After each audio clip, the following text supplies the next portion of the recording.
천만 원이 넘는 비싼 비닐하우스, 그중 절반만 내고 비닐하우스를 지을 수 있는 방법이 있다는 사실 알고 계셨나요? 비닐하우스 짓는 것 말고도 난방기나 관수시설, 보온 커튼 등 돈 많이 드는 자재들을 싸게 설치할 수 있는 방법이 있습니다. 하지만 문제는 이런 사업들은 대부분 숨어 있고 우리의 눈에 보이도록 누군가가 열심히 알려주지는 않는다는 거죠. 그래서 제가 한번 준비를 해봤습니다. 복잡한 설명은 빼고 바로 따라해 볼 수 있도록 안내해 드릴게요. 오늘 영상 끝까지 보시면 바로 실행해 보실 수 있을 겁니다. 비닐하우스를 새로 짓거나 고칠 때 비용의 일부를 정부나 지자체가 함께 지원해주는 제도가 있습니다. 비닐하우스를 짓는 데 필요한 사업비를 저리로 대출해주는 융자 지원 사업이 있고요. 사업비의 일부를 보조해주는 보조금 지원 사업이 있습니다. 오늘은 보조금 지원 사업에 대해서 이야기하는 겁니다. 지난 영상에 올라온 댓글을 보니까 이 보조금 지원을 받으신 분들이 있는 것 같더라고요. 다른 분들도 궁금해하실 것 같아서 설명을 드릴게요. 예를 들어 1,000만 원짜리 하우스를 짓는다면 50% 보조 사업을 받는다고 가정했을 때 정부가 500만 원을 내주니까 저는 500만 원만 내면 되는 겁니다. 지자체마다 더 많이 지원해 주는 곳도 있는데 60%를 지원해 주면 저는 400만 원만 내면 되는 거고 70%를 지원해 주는 곳이 있다면 저는 300만 원만 내면 되는 거죠. 신청은 보통 1, 2월 또는 6, 7월 사이에 진행됩니다.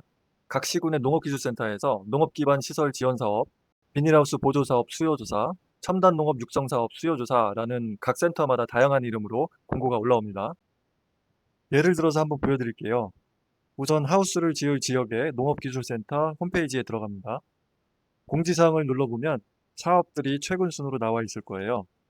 거기서 비닐하우스 관련 공고를 클릭해 봅니다. 여기는 첨단 농업 육성 사업이라는 사업명으로 공고를 올려놓았네요. 클릭해보면 사업에 대한 내용을 확인할 수 있습니다. 여기서 보조사업 선정 확률을 높여주는 포인트가 있는데요. 바로 이 수요조사를 꼭 신청하는 겁니다. 기술센터는 이 수요조사를 통해서 다음 연도에 어느 정도 예산을 확보할지 가늠을 하는데요. 정부나 시군으로부터 이 사업에 대한 예산을 확보한 만큼만 보조사업에 사용할 수 있기 때문에 수요조사를 신청한 농가에게 좀 더 우선순위가 생긴다고 보시면 됩니다. 한번 내용을 살펴보면 수요조사 기간은 2025년 7월 21일 월요일까지, 사업 내용은 원예시설 현대화라는 사업명으로 비닐하우스, 단동 이중하우스, 자동 개폐기, 자동 차광 개폐 장치, 관수시설 설치를 보조해주는 사업들이 있네요. 신청 자격은 그 지역의 주소지를 두고 농업경영체에 등록된 농업인이어야 하고, 신청 방법은 거주하는 곳의 읍, 면사무소 또는 농업기술센터 담당 팀으로 신청하면 되네요. 그리고 마지막으로 문의할 수 있는 전화번호도 나와 있습니다. 이 지역의 보조금 지원 비율을 보니까 보조금이 60%고 자부담이 40%라고 돼 있네요. 그럼 지난번에 올려드린 견적서 중에 100평짜리 비닐하우스 견적을 가지고 이 지역의 비닐하우스를 짓는다면 부가세 10%를 합친 총 사업비가 이렇게 나오니까 총 사업비에서 보조금 60%를 제외한 자부담금은 이 정도가 되네요. 이렇게 되면 여러분들도 댓글을 쓰신 분들처럼 저렴하게 비닐하우스를 지을 수 있게 되겠죠? 이 보조 사업은 지역마다 경쟁률이 많이 다르기 때문에 어느 지역은 쉽게 선정되는 곳도 있지만 어느 곳은 정말 어려운 곳도 있습니다. 개인적으로는 경쟁이 덜한 지역으로 가서 보조 사업을 받으면서 농사를 짓는 것도 하나의 방법이라고 생각을 합니다. 오늘은 보조 사업을 활용해 비닐하우스를 지을 수 있는 방법에 대해 알아봤습니다.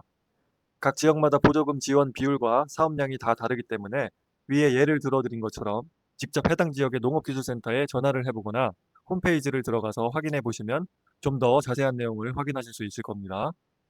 제 생각에 가장 좋은 건 직접 농업기술센터에 찾아가서 담당자에게 이것저것 물어보시면서 유대관계도 맺으시고 앞으로 추진 중인 사업에 대해 이야기를 듣기도 하고 농가에서 필요한 사업에 대해 건의도 하면서 쌍방향으로 소통하는 것이라고 생각을 합니다. 여러분들이 적극적으로 움직이시면 그만큼 많은 정보를 얻으실 수 있을 거예요. 자, 그럼 이 영상이 도움이 되셨다면 구독과 좋아요 부탁드리겠습니다. 감사합니다.